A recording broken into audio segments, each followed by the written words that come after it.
Coming up on today's edition of the Locked On Raiders podcast, where is the Raiders offense?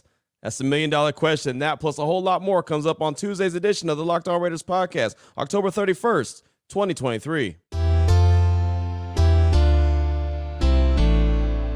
Just win. Just win. Just win. Just win. The autumn wind is a raider, pillaging just for fun. He'll knock you round and upside down and laugh when he's conquered and won. And won. And won. And won. And won. And welcome in, Raider Nation, to another edition of the Locked On Raiders podcast. Thank you so much for making the show your first listen of the day. Make sure you subscribe or follow for free on YouTube or wherever you get your podcast to get the latest edition of the show as soon as it becomes available. Of course, as always, if you're checking us out on YouTube, we definitely appreciate you, and we appreciate my man Ari, who does a great job each and every day making sure we're up on YouTube looking good and sounding good. You can always hit him up on Twitter at Ari Produces. You can hit me up on Twitter as well at your boy Q254, and we got the Locked On Raider podcast voicemail line at 707-654-4693. As you can imagine, with the Raiders losing 26-14 to the Detroit Lions on Monday Night Football, plenty of feedback to get to in segment number 3, so we'll get to as many calls and texts possible coming up in segment number 3. Segment number 2, what to do with the quarterback position. What to do with the quarterback position as the Raiders have dropped to 3-5 with the loss to the Lions on Monday Night Football. We'll talk about that in segment number 2. Here in segment number 1, news and notes of the day, just kind of a recap of the Raiders' loss and how they got to the 26-14 loss to the Detroit Lions on Monday Night Football in a pretty embarrassing fashion. Good job by the defense, not so much by the offense. We'll get into that after I tell you about the title sponsor of the show, which is FanDuel. Make every moment more. Right now, new customers get $150 in bonus bets with any winning $5 money line bet. That's $150 if your team wins. Visit FanDuel.com/LockedOn today to get started. So let's go ahead and get started. Let's jump into this segment here as we give you the news and notes. And again, the Raiders lose 26-14 to the Lions on Monday Night Football. And honestly, I don't even know if it was that close. Pretty embarrassing performance by the Raiders, especially on offense. The defense did everything they could to keep the Raiders in it until they couldn't, right? It was like the dam that finally broke, right? I mean, you kept putting the finger in the dam, stopping the leaking, and eventually it just cracked, and all the floodgates opened up, and the Raiders defense couldn't do anything to stop the Lions, and the Lions took off and got the victory 26-14. But Jimmy G was very anemic offensively, 10 for 21, 126 yards, an interception. He was sacked 6 times for a loss of 49 yards. So ultimately, total, he had 77 yards passing. The whole first half of the game, he went without completing a pass to a wide receiver. That's just incredible. Not one completed pass to a wide receiver in the first half. It was just really a bad performance. And Jimmy G's return from back injury, he's missed 2.5 games, had another interception. He now leads the league, or is tied for the league lead in interceptions, and he's missed 2.5 games. He already has 9 interceptions on the season as opposed to 7 touchdowns in the time that he's been out there. So clearly he's not getting the job done. Josh Jacobs, 15 carries, 61 yards. Devontae Adams, 1 catch, 11 yards on 7 targets. That's it. You got one of the best wide receivers in the league, and you get him 1 catch, 11 yards, 7 targets. Clearly, he's frustrated. We'll talk more about that coming up in segment number 2, but something's got to give with this Raiders offense. It is just not very good. Think about it like this. The Raiders had 45 total plays on offense. 45. The Lions had 81. Just about double, right? Almost double, just 9 short of being double what the Raiders had. They did just about double their time of possession. Detroit had the ball for 39 minutes and 33 seconds in the game. The Raiders had the ball for 20 minutes and 27 seconds.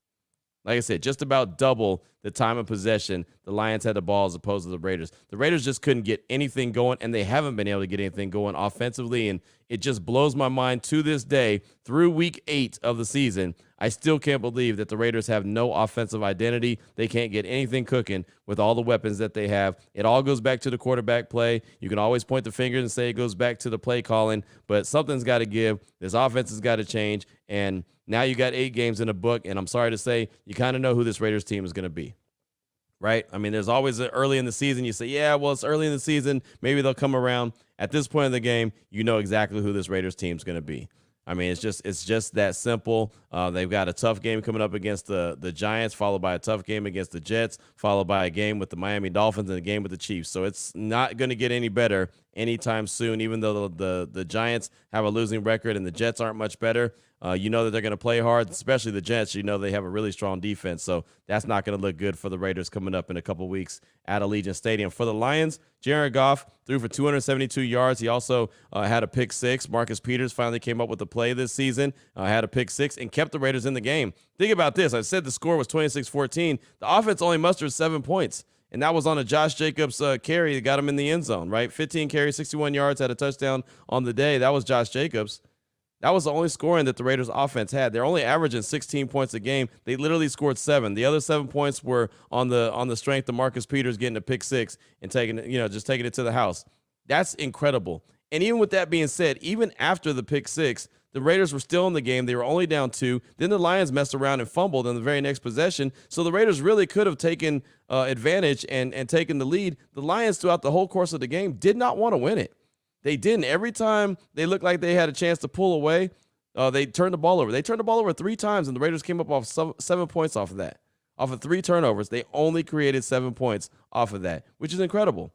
Again, the defense did everything they could. I don't want to fault them, even though you look at it, you look at the numbers, like the yards, and you look at the points, and you say, oh, man, the Raiders defense didn't do a very good job. Look, they ultimately didn't because they were on the field forever. As I pointed out, 39 minutes and 33 seconds is how long the Lions had the ball for. They ran for 222 yards. That was one of my keys to victory. The Raiders had to stop the run. Jahmyr Gibbs, the rookie, he's not David Montgomery, but he went out there and balled out. 26 carries, 152 yards, and a touchdown. Plus, he had 5 catches for 37 yards. He single-handedly had more yards from scrimmage than the Raiders. Think about that. I got to pause for a minute when I say that. He single-handedly had more yards from scrimmage than the Raiders as a team. He had 189 yards, while the Raiders only had 152. That's bad. That is really bad. When one guy who had never really came into his own yet, though, so far this season, the rookie, he's had some moments here and there where you can see that he's got some big playability, but he hadn't been the guy that they expected him to be so far since they drafted him. And all of a sudden he had his coming out party against the Raiders. And unfortunately, and I heard Lisa Salters from ESPN say it as soon as the game was over, she was talking to Jared Goff. She said, you guys needed a get-right game, and you got one. The Raiders are, no doubt about it, everyone's get-right game. The New York Giants are coming to town. They're not very good. They just lost a tough one to the Jets in Week 8. I'll have no doubt that they're going to all of a sudden find their offense and all of a sudden start looking good. Daniel Jones is going to look like that quarterback coming up. I'm not saying that they're going to win the game at Allegiant Stadium, but I'm sure they're going to look a lot better because the Raiders, for some reason, allow these teams to look really good. And again, this wasn't even on the defense. The defense did everything it could. It came up with a couple of fumble recoveries, and it also came up with the pick six, right? I mean, they have a fumble early in the game. They get the ball in plus territory. It looked like they're going to have an opportunity to score. The very next play, Jimmy G throws a pick in the end zone. It wasn't even close, right? I mean, Devontae Adams, I mentioned he only had 1 catch for 11 yards. I mean, one of those was on him. He had an easy catch, and he put it on the ground, so that was on him. But there was also a time he was running wide open. Jimmy G just overthrew him. Kind of looked like the Super Bowl when he was playing for the 49ers, and he overthrew Emmanuel Sanders streaking to the end zone against Kansas City. It looked similar to that, but along the sideline.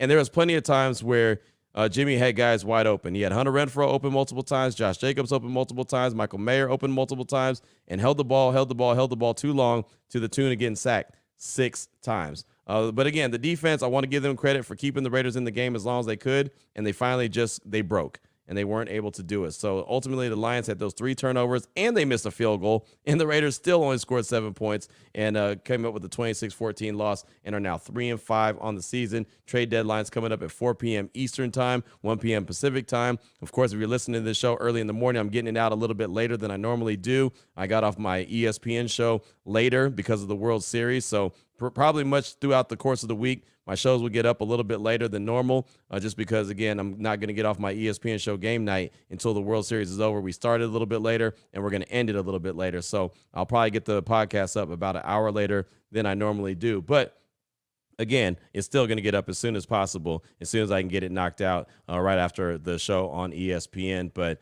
bad performance by the Raiders, bad performance by Jimmy G in particular, bad performance by the offense. The offensive line, they weren't as bad as the 6 sacks that Jimmy G took, but he held the ball for a very long time and, well, just wasn't able to deliver it. And when he did deliver it, it didn't go where it was supposed to go. Again, Jimmy had an awful day at the office, 10 for 21, 126 yards and a pick. Sacked 6 times for a loss of 49 yards, and at the end of the day, ended up with really 77 yards passing. That's just terrible. Bad performance. I know I mentioned that Jimmy G gives the Raiders the best chance to, win. And at least that's what the coaching staff feels like. That's why they had him under center after having a week off and having Brian Hoyer start. Clearly, that's not the case either. So you struck out with Brian Hoyer and struck out with Jimmy G. What's left? Aiden O'Connell. We'll talk about the rookie Aiden O'Connell and what's moving forward for him, what should be the idea moving forward for him in this Raiders offense. We'll do it in segment number 2 after I tell you about DoorDash. And normally when there's a really good game on and you're getting hungry, you don't want to leave the game. You don't want to, leave from in front of the TV watching it because you don't want to miss any of the action.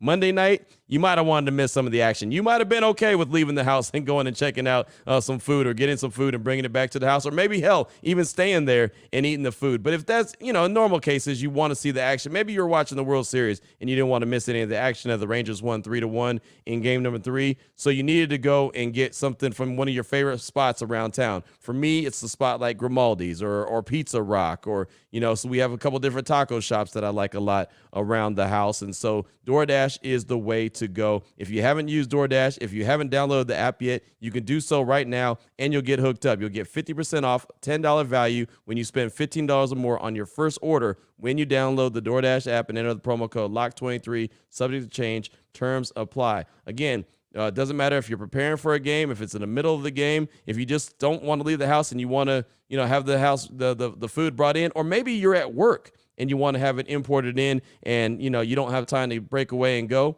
DoorDash is the way to go. You'll be prepared before every game day. You can stock up on your favorite appetizers, order all your favorite tailgate gear on DoorDash, then get ready to watch your team win. Hopefully, your team wins. So right now, again, use the promo code LOCK23 for 50% off the $10 value on your first order when you download the DoorDash app and spend $15 or more. Subject to change, terms apply. That's 50% off up to $10 value when you spend $15 or more on your first order when you download the DoorDash app and enter the promo code LOCK23. Subject to change, terms apply. All right, Raider Nation, here we go. Segment number 2 of today's Locked On Raiders podcast. Following week 8, the Raiders are now 3-5 as they lose 26-14 on Monday Night Football in prime time against the Detroit Lions. The Detroit Lions needed a get-right game, in Lisa Salter's words, not mine, and the Raiders were that get-right team. And unfortunately, it's been multiple times this season that they've been that get-right team. So the Lions were coming off that bad loss of Baltimore. They wanted to go back home and get back in the win column. They did exactly that. The Raiders went out there and they played with some intensity, at least defensively, but could get nothing going offensively. And I know everyone's going to point the finger and have point the finger at Josh McDaniels, and you got to fire him, and he's not an offensive guru. I get that. But you know what? His quarterback play is lackluster, to say the best, right? And that's on him because he's the one who brought in, or he's the one who signed off on bringing him in, Jimmy G, in to be the quarterback of the Silver and Black. They did attempt to trade up in the draft and go get a guy. They didn't go get the guy, right? They got Aiden O'Connell in the 4th round. Maybe he's going to turn out to be the franchise quarterback moving forward. Maybe he's just going to turn out to be a quarterback, but we don't know. There's been plenty of times, week 3, when the Raiders played, no, it was week 4. Yeah, it was week 4, when the Raiders played the Chargers at home, or in L.A. It was a home away from home. But when they played them in L.A., that's when Aiden O'Connell got his start, when Jimmy G was out. And then, of course, week 7 against the Chicago Bears, when Jimmy G is out, a lot of people said, okay, Aiden O'Connell should get the start again, and Brian Hoyer got the start. They lost in week 4 when they played the Chargers. They lost in week 7 when they played the Bears, and Brian Hoyer got the start. So now after losing in week 8 and the way that they did and the fact that the offense could get nothing going, Jimmy G, again, for the season, has 1,205 yards, 7 TDs, and 9 interceptions, and he's missed 2.5 games.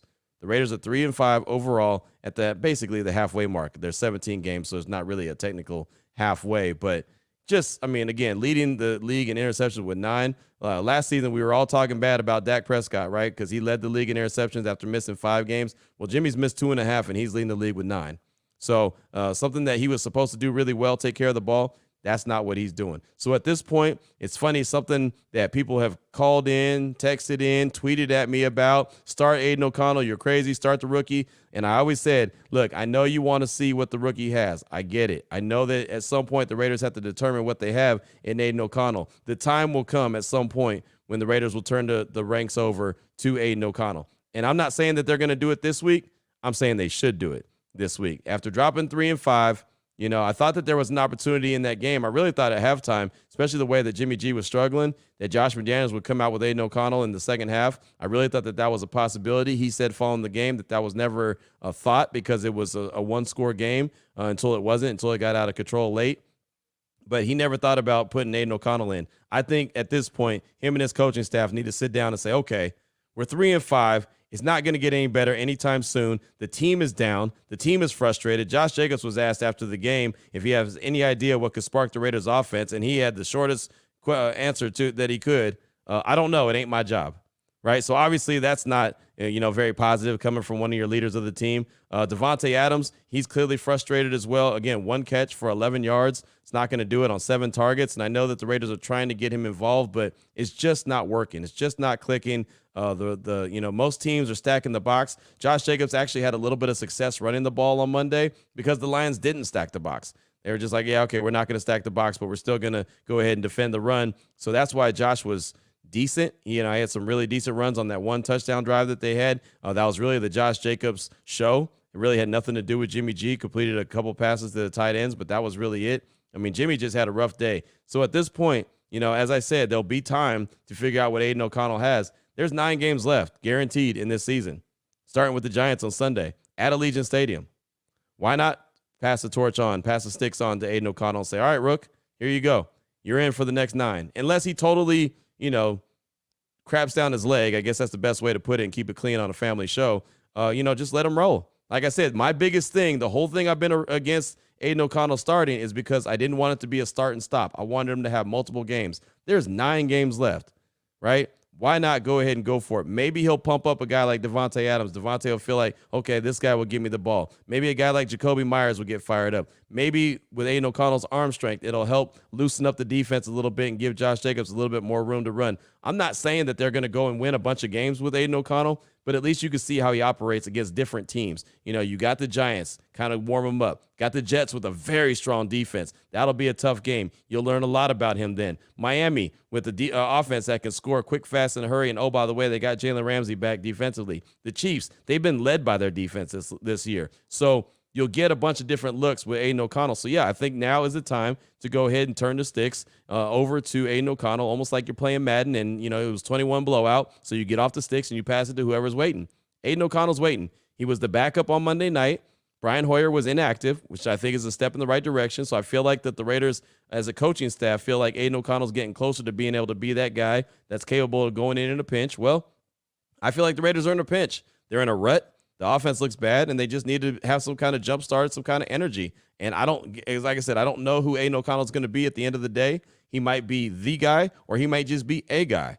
But the way to find out is to go ahead and give him the keys and say, all right, here you go. It's your job, young fella. Go out there and do what you can do and see what you got, right? And just know that he's going to make mistakes. He's a rookie. It's not going to be clean. It's going to be, mistake-ridden. But at least you get that opportunity to finally get a look at him and get an extensive look. That's the biggest key. You've got to get an extensive look at this young man so you really do know what you have. Again, I've been holding out, throwing the veteran out there, whether it's Jimmy G or Brian Hoyer, for the sake of the Raiders trying to win a game and try to stay in the thick of things. But now you're looking at the standings, and you're looking at a 6-2 Chiefs coming off the loss to the Broncos. You're looking at a Broncos team that's 3-5. You're looking at a Raider team that's 3-5. You're looking at, the Chargers who are now 3-4, right? I mean, so now here we go. It's kind of status quo of what a lot of people expected the division to look like. The Raiders have lost a couple games that I think that they should have won, and the situation would be different. And I wouldn't be calling for Aiden O'Connell at this point. But I think right now, it's fair enough to say it's time for the young man to go out there to cook. Speaking of Davante Adams being frustrated, he caught up with Bridget Condon from NFL Network and also to Sean Reed from The Athletic. Here's just a quick about 55 seconds from what Davante Adams had to say in the Raiders locker room following the game. If you want to talk about a frustrated dude, here's a frustrated dude. Obviously, there was a lot of frustration in the fourth quarter. They kind of had a camera shot of you with your helmet off. What was the most frustrating part about this in that moment? Honestly, I don't know what to say at this moment. I truly don't. I wish I had the words to say something that's not going to get blown up in the media and taken out of context. So I'm going to just, I just don't know. What are you feeling right now? Can you elaborate on anything going through your mind? frustration, but I mean, that kind of goes without saying. I know you said that you have confidence whenever you're out there in offense's ability, but is it kind of hard to maintain that when the results are what they've been? No, it's not hard to maintain the confidence in our offense. It's just hard to curb your frustration when you can't put it together when you know you should. Where do you go from here? Just keep trying to get better. So there was Devontae Adams right there, again, with Bridget Condon from NFL Network and Deshaun Reed from The Athletic, just talking about, what's going on with the offense. And you hear Devontae say he doesn't have any answers. He doesn't know what to say that's not going to get blown up in the media, especially with the trade deadline being at 4 p.m. Eastern, 1 p.m. Pacific time later on today. Of course, that's going to be a big storyline. Everyone's thinking that Devontae is going to get traded. The Raiders have said that they're not going to trade him, but I guarantee there's going to be a couple organizations that are still going to call and say, hey, you sure you don't want to get rid of 17? This is what we have to offer. And I'm sure Dave Ziegler, as a GM, being responsible, will at least listen. I don't think it's going to happen. I really don't. But I think that he's definitely going to listen if someone calls. And I'm sure after seeing what they saw on Monday, after seeing what they saw on Sunday to the Bears, after seeing what they've seen multiple times this year, losses to the Steelers, losses to the Chargers, losses to the Bills, I feel like that they're probably going to say, yeah, you kind of know exactly who this Raiders team is going to be, and they're not going to be very good. So as far as I'm concerned, I don't know if it's going to happen. We'll talk to head coach Josh McDaniels at around 11 o'clock this morning. We'll ask him if it's the Aiden O'Connell time. They were asking him that after the game on Monday, and he said he didn't want to get into that right now. So maybe after having some time to sleep on it and meeting with his coaches, maybe they've made a decision. But that'll be one of the first questions we ask him this morning. Is it the Aiden O'Connell time? I think it is. I think he should start at home on Sunday against the Giants, but that's just what I think. That doesn't mean that that's what's going to happen. But we'll ask Coach McDaniels, and we'll see what he says. And if it is the Aiden O'Connell time, then boom. Then there you go. Then you'll get a chance to see the rookie. And, there's a good chance that he won't even answer that just to try to keep a competitive advantage where the Giants don't know who to prepare for. But as far as I'm concerned, my gut feeling tells me it's exactly that. It's time to see Aiden O'Connell. What's on your mind? 707-654-4693. That's the Locked On Raider podcast voicemail line. We'll get to your calls and texts after I tell you about the title sponsor of the show, which is FanDuel. Right now, new customers get $150 in bonus bets with any winning $5 money line bet. That's $150 if your team wins. If you've been thinking about joining FanDuel, you should. There's no better place, no better time to get in on the action than right now with FanDuel. The app, so easy to use. There's a wide range of betting options, including spreads, player props, over-unders, and a whole lot more. Visit FanDuel.com/lockedon. Get into the NFL season the right way with FanDuel, the official partner of the NFL. Here we go, Raider Nation. Segment number 3 of today's Locked On Raiders podcast. Your calls and text straight off that Locked On Raider podcast voicemail line, 707-654-4693. Let's start things off with Sucker Free Raider. He's calling to talk about the game and the fact that the defense showed up to play, but the offense was MIA. Here he is, Sucker Free Raider. Hey, Q, what's up? Sucker Free Raider. Just watched the game. I'm pretty sure, I'm hoping they're not going to start trying to get more defensive help. Why? In a nutshell, I feel bad and I feel sorry for our defense and Max Crosby and our offense let them down.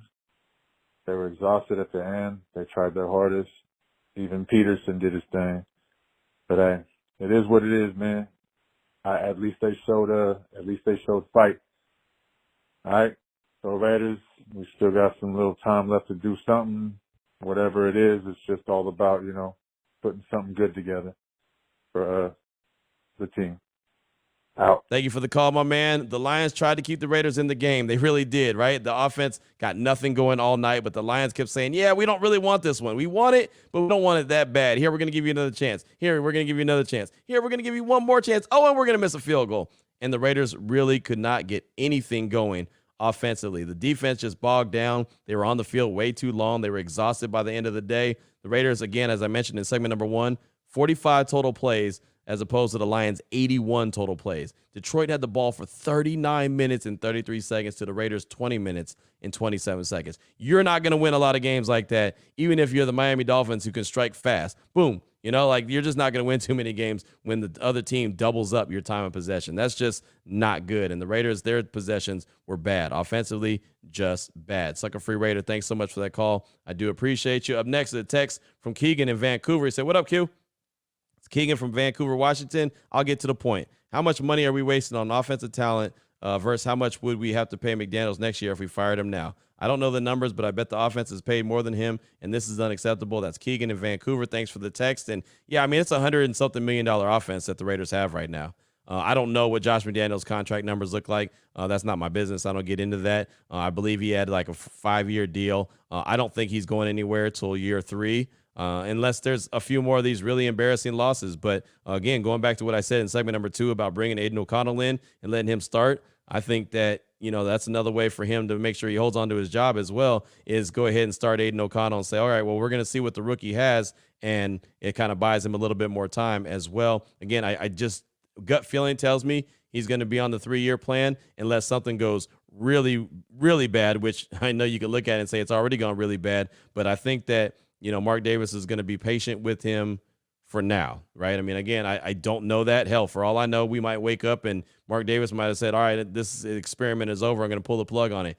I don't think that that's the case, only because I don't think that Mark Davis wants to continue to pay everyone that he's paying and wants to, just continue to recycle coaches in and coaches out. And, you can't do anything until the end of the season. If you fire him now, it's just going to be an interim person, someone that they elevate from within the staff right now. So I don't really see how that benefits the team either. At some point, he'll have to sit down and they'll have an evaluation talk, him and Mark Davis, and they'll go from there. But I just don't see it. Again, I could be absolutely wrong. It could happen as early as today. I don't think so, but we'll see. But as far as the offense goes, they are paying a lot of money for very little production. Thanks so much for that text. I do appreciate you.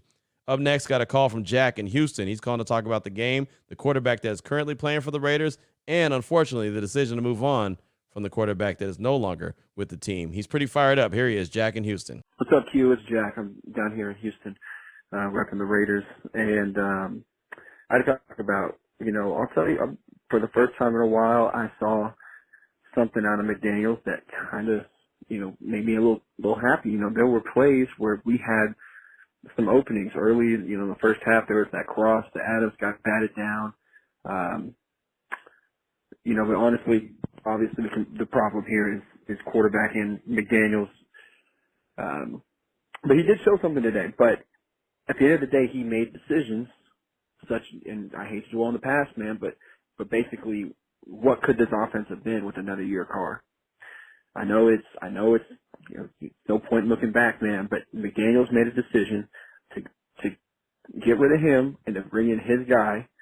And even if he wants to pin all this offensive crap on Garoppolo, he made that decision. He made all these decisions.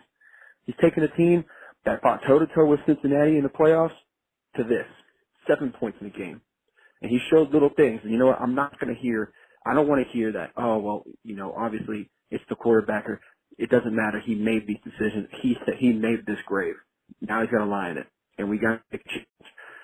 And I'm getting scared to death, man. I'm getting real scared of what could possibly happen here over the next couple of weeks if or even before the trade deadline tomorrow if we don't start making changes. But anyways, Q, I gotta let it out tonight. Thanks, man. Jack, thanks for the call. I appreciate you. You're not wrong, right? Josh McDaniels picked the groceries.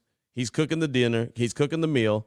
But what he's cooking is not very good, right? I mean, that's just simple as that. When you're averaging 16 points a game and now you're averaging less than that, you're not very good, right? In 2023's NFL, 16 points is not going to win you very many games unless you got the 85 Bears defense, and the Raiders do not.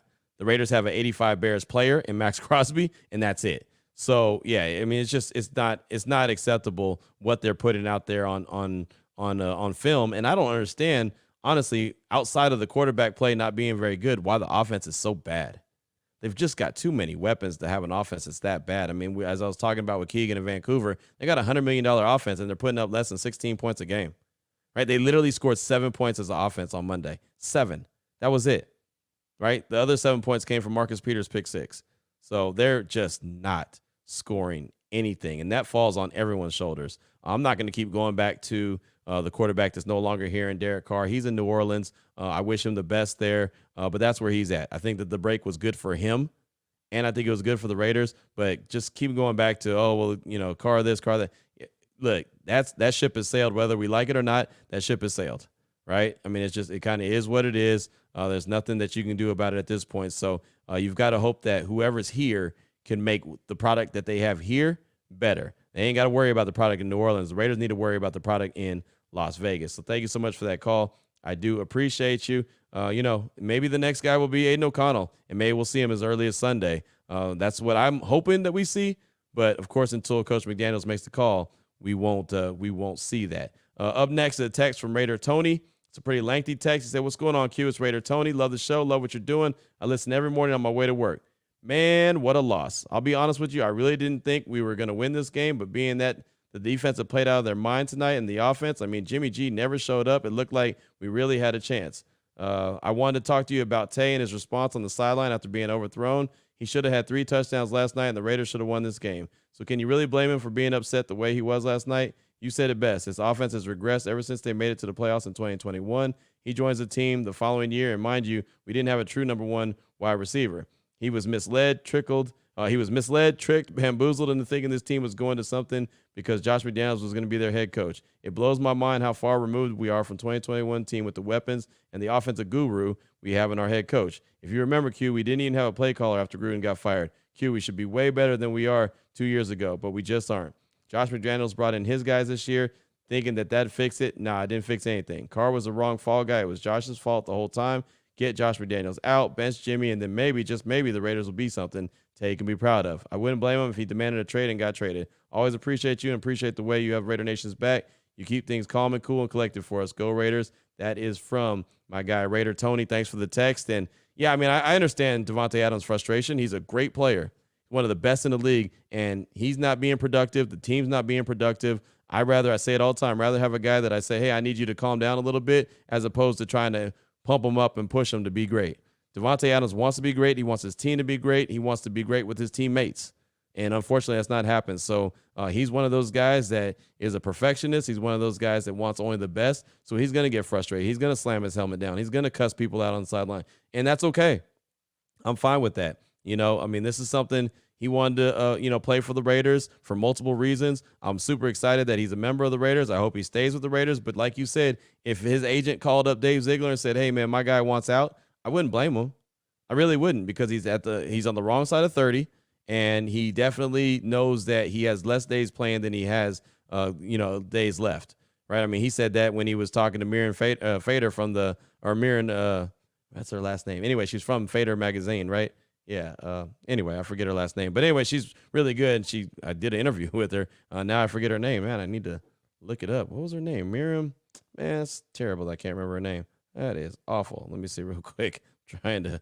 Let's see. This is Miriam Fader. That is her name. She's from The Ringer. Ha! Jeez. There you go. I couldn't get the Fader or The Ringer. The Fader used to be a magazine back in the day, a music magazine. But anyway, a whole nother story. But that's what he told her in that piece that she wrote, that, he's got less days left in the league than he had 5-6 years ago. I mean, he's on the wrong side of 30. He knows that. So he wants success, and he wants it now, and he's not getting it. So I don't know what's going to happen as far as the head coach goes. I don't know what's going to happen with Jimmy G. I agree that Jimmy needs to be sat down.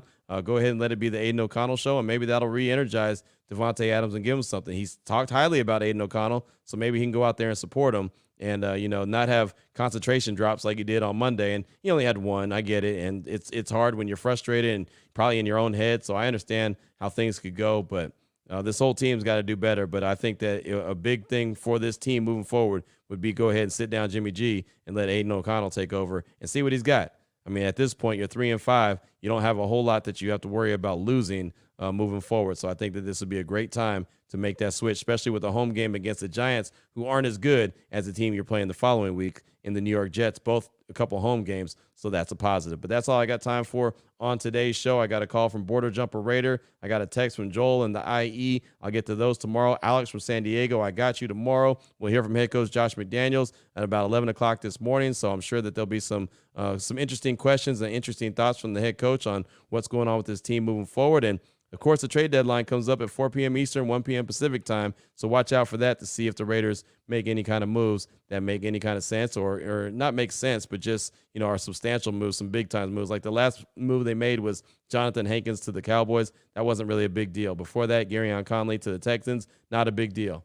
let's see if they do anything that is a big deal before today's trade deadline. So that's all I got time for on the show. Raider Nation, appreciate you as always. I know it's a tough one. It's going to be a tough week. I have no idea what it's going to be like, the temperature on Raider Nation Radio 920 when I do my show on Unnecessary Roughness, but I can imagine it's not going to be good. But, hey, this is what we're here for. We're here to let you vent and get your thoughts out, and hopefully we see better days sooner rather than later. But until tomorrow, Raider Nation, take care of yourself, take care of your family, love on your family. Most importantly, as always, just win, baby.